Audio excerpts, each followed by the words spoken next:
1000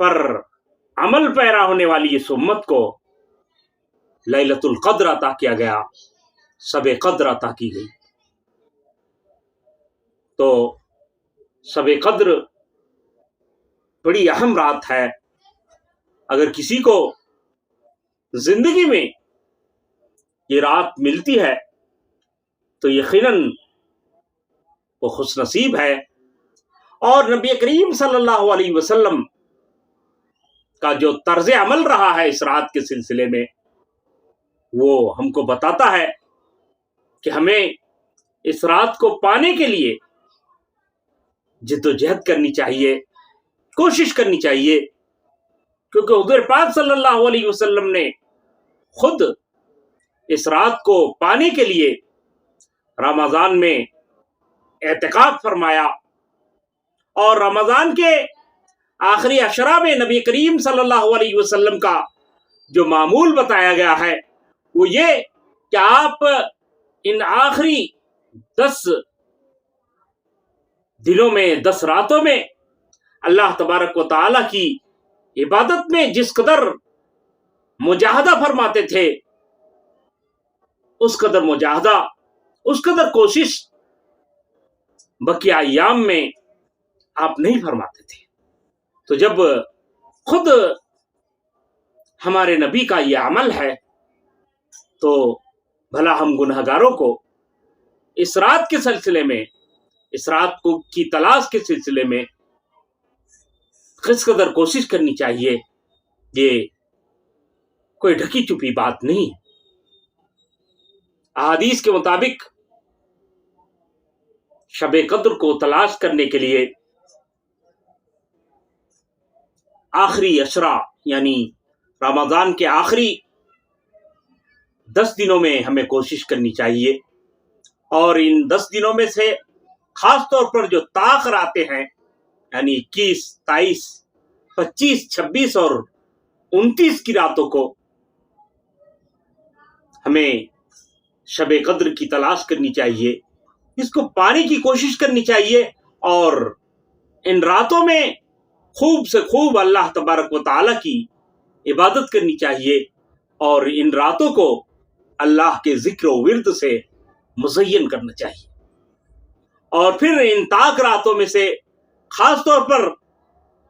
27 کی رات کو بڑی اہمیت دی گئی ہے۔ بعض صحابہ سے 27 کی رات میں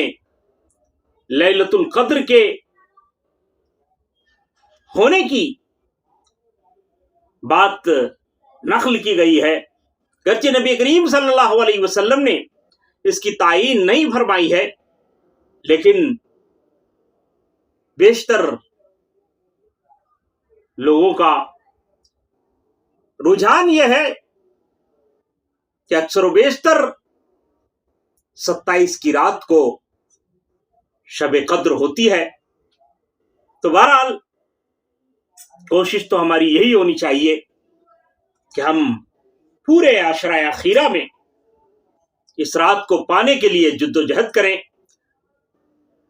پورے عشرہ اخیرہ کی راتوں کو اللہ تبارک و تعالی کی عبادت میں گزاریں، اور خاص طور پر طاق راتوں کو یعنی 21، 23، 25، 27 اور 29 کی رات کو، اور ان میں بھی 27 کی رات کو خصوصی طور پر عبادتوں میں، ریاضتوں میں، اللہ تبارک و تعالی کی ذکر میں، ورد میں، دعاؤں میں گزارنی چاہیے، کیونکہ جب اس رات کی اتنی فضیلت ہے اور خصوصی طور پر امت محمدیہ کو یہ رات عطا کی گئی ہے، تو ظاہر ہے کہ جو اس رات کی قدر نہ کرے، اس رات کو پانے کے لیے جد و جہد نہ کرے، کوشش نہ کرے، اور پانے کے بعد اس میں اللہ تبارک و تعالی کی عبادت نہ کرے، تو اس کے لیے وعید بھی اسی قدر سخت ہے۔ چنانچہ نبی کریم صلی اللہ علیہ وسلم سے ارشاد ہے کہ جو شخص اس رات سے محروم رہا وہ سارے خیر سے محروم رہا، اور بدقسمت ہی اس رات کی بھلائی سے محروم رہتا ہے۔ تو دوستو اللہ تبارک و تعالیٰ کی مہربانیاں ہمارے ساتھ ہے، اس امت کے ساتھ ہے. اللہ تبارک و تعالیٰ ہماری مغفرت، ہماری بخشش کے بہانے ڈھونڈ رہا ہے. اب یہ ہماری بدقسمتی ہوگی، محرومی ہوگی کہ اللہ تبارک و تعالیٰ عطا کرنے پر ہیں اور ہم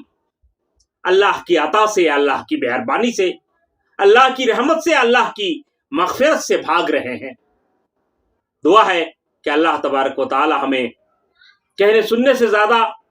عمل کی توفیق دے، اور آج کی اس پوری رات کو